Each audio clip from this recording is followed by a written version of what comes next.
Yad, no malasato, col no malasato, col no malasato, col bao. Diga wetani artist, cago pankei artist, mama con el con artist there. Yad, no malasato, col no malasato, col no malasato, col bao. Diga wetani artist, cago pankei artist, mama con el con artist there. Bonsoir à tous et bienvenue dans cette édition régionale. Voici nos titres.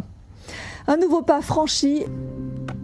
Et puis nous parlerons ce soir de la réinsertion des détenus alors que les journées nationales prison viennent de s'achever.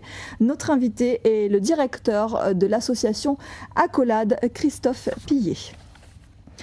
Pour les habitants de Pointe-à-Pitre, c'est la fin d'une époque. L'un des plus anciens immeubles de la ville, en tout cas de la cité moderne, s'apprête à disparaître. Le bâtiment de la cité Henri IV ne sera bientôt plus qu'un souvenir. L'opération de destruction débutée il y a plusieurs semaines entre dans sa phase ultime. La démolition a commencé ce matin sous les yeux des anciens locataires. Yasmina Yakou et Ronnie Maletti étaient sur place. C'est noyé ce midi à Sainte-Anne, à Bois-Jolan. L'alerte a été donnée peu après 12h30, mais les gendarmes et les pompiers qui sont intervenus n'ont pu que constater le décès de ce touriste, sans doute pris d'un malaise. Une affaire de noyade encore, mais plus ancienne cette fois. Le drame remonte à 2002. Une fillette de 3 ans s'était noyée à la piscine de Ravinchod, au Lamentin. Le maire, à l'époque des faits, René Julliard, devait comparaître cet après-midi devant le tribunal correctionnel de Pointe-à-Pitre pour répondre d'homicide involontaire. L'affaire a finalement été ajournée et renvoyée au 7 avril prochain. Et puis enfin, cette autre affaire qui retient l'attention en ce moment au palais de justice de Pointe-à-Pitre, dans le box des accusés, le comédien Philippe Caloda. Il est poursuivi pour homicide involontaire et délit de fuite. La majorité des foyers guadeloupéens est équipée en gaz. Le gaz qui vient de subir une augmentation de son prix. La bouteille affiche 19 € désormais, soit 2 € de hausse. Pour les ménages les plus modestes, ce n'est pas une bonne nouvelle. Yasmina Yakou et Paul Labeka sont allés recueillir les réactions. En bref, le groupe martiniquais Oyoen serait acquéreur du supermarché Cora de Bas-du-Fort. Le premier supermarché donc à Bas-du-Fort, Gosier, est racheté selon nos informations par ce groupe. L'autre enseigne située à Basse-Terre, à démarrer, devrait être rachetée par un consortium de grossistes et de distributeurs guadeloupéens parmi lesquels on trouve Boirepo Service ou encore Sodial Nuit. On passe à la politique. Hier, Marilus Panchard, la ministre de l'Outre-mer, a présenté son budget aux sénateurs. Un budget en baisse de 2,3% qui s'établit donc désormais à 1,98 milliard d'euros. Il a été adopté au bout de 6 heures de débat. Une quarantaine d'amendements ont été déposés. Un record pour un débat budgétaire. Le compte-rendu avec ce reportage de nos confrères d'Outre-mer Première. Et le sénateur UMP de Saint-Martin, Louis-Constant Fleming, a profité de cette tribune pour exprimer son mécontentement. Pour le sénateur, Saint-Martin est l'éternel oublié du gouvernement. Saint-Martin, dont les voyants sont tous au rouge. Laurence Théatin, Laïla Zelouma. Pour la commission. En bref, s'agissant de la sécurité aux abords du campus universitaire de Fouillol, le député Éric Jalton a en partie obtenu satisfaction auprès du ministre de l'Intérieur Brice Hortefeux. Ce dernier a demandé au préfet de région un point précis sur la situation en attendant un complément de mesures. Entre-temps, tout de même, le sous-préfet Bernard Guérin avait mis en place un plan d'action concerté. Les journées nationales prison se sont achevées. C'est dans ce cadre que nous avons choisi d'évoquer ce soir la réinsertion des détenus avec une association, Accolade, dont nous recevons le directeur Christophe Pillet. Mais tout d'abord, ce reportage sur l'inauguration en début de semaine d'un point d'accès au droit à la prison de Bemao. Ce nouveau dispositif va contribuer à fournir aux personnes incarcérées des réponses adaptées aux difficultés juridiques qu'elles peuvent rencontrer durant leur détention. Les précisions de Robert Gaspard et de Paul Labeka.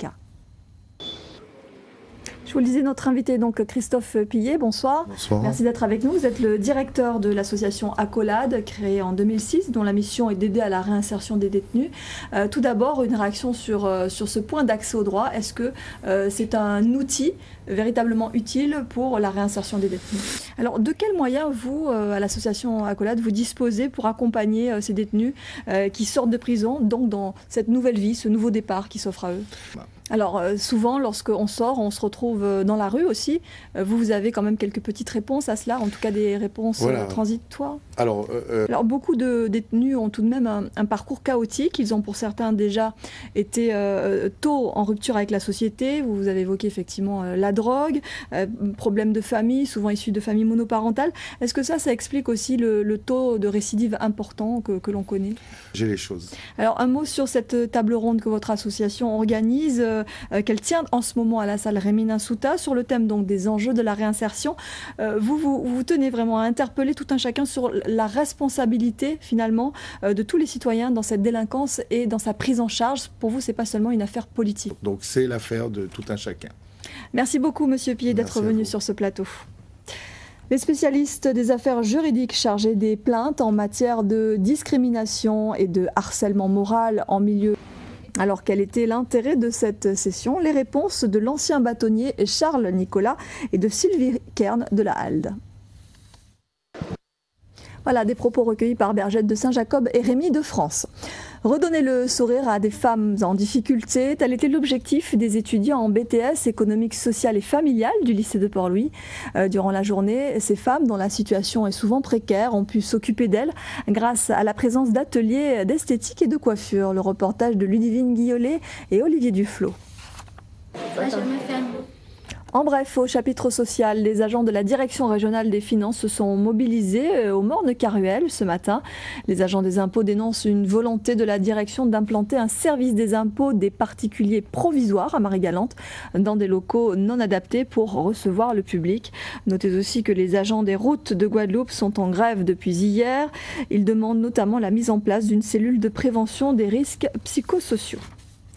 Direction la Guyane maintenant, où le premier parc photovoltaïque devrait voir le jour dans quelques mois à Montsinéry-Tonnet-Grande. Cette installation va alimenter en électricité près de 4200 habitants. Un exemple de production propre et d'autonomie énergétique. Claire Giroux et Éric Boutin de Télé-Guyane. Le sport avec un coup de projecteur sur un club et ses jeunes adhérents. Patiemment, méthodiquement, ils se préparent à être les champions de demain.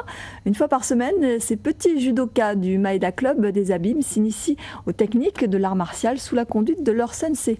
Henri Ménel et Daniel Quérin ont assisté à l'une de leurs séances d'entraînement. Reportage. Retour maintenant sur la rencontre qui opposait hier soir la sélection guadeloupéenne de foot à l'équipe d'Antigues. Les Guadaboys se sont tirés d'affaire en battant leur adversaire 1-0. La Guadeloupe se retrouve donc dans le dernier carré de la Digicel Cup et se qualifie du même coup pour la Gold Cup 2011 qui doit se dérouler à Miami l'été prochain. Le résumé de cette rencontre avec nos confrères de Martinique Première. Et ne manquez surtout pas donc demain le match qui opposera les Guadaboys à Cuba. Ça sera en direct sur Guadeloupe Première à 17h30. Le match sera commenté par Eddy Golapcan. La Guadeloupe, terre de champions, cela se confirme encore une fois avec 2 champions du monde. Le 13 novembre dernier, le culturiste Johnny Irius a été sacré pour la 10e fois consécutive. Bernadette Rega était aussi sur la première marche du podium, c'était en Espagne, où Jules Dameau a également remporté le titre de vice-champion du monde. Henri Ménel et Pascal Garel sont allés à la rencontre de ces champions. Cette édition, merci à vous de nous avoir suivis. Dans un instant, votre nouvelle série policière française Léa Parker avec Sonia Roland, 2 épisodes. Puis à 21h55, votre magazine Foot prolongation présenté par Eddy Golapcan. À 22h25, David Noland, une série française avec Frédéric Divental. Demain, l'info revient à 13h. Vous serez en compagnie de Laura Séné. À 19h30, ce sera Jérôme Bouekas et ce pour tout le week-end. Très belle soirée, très bon début de week-end à tous. Merci, nous passons toujours.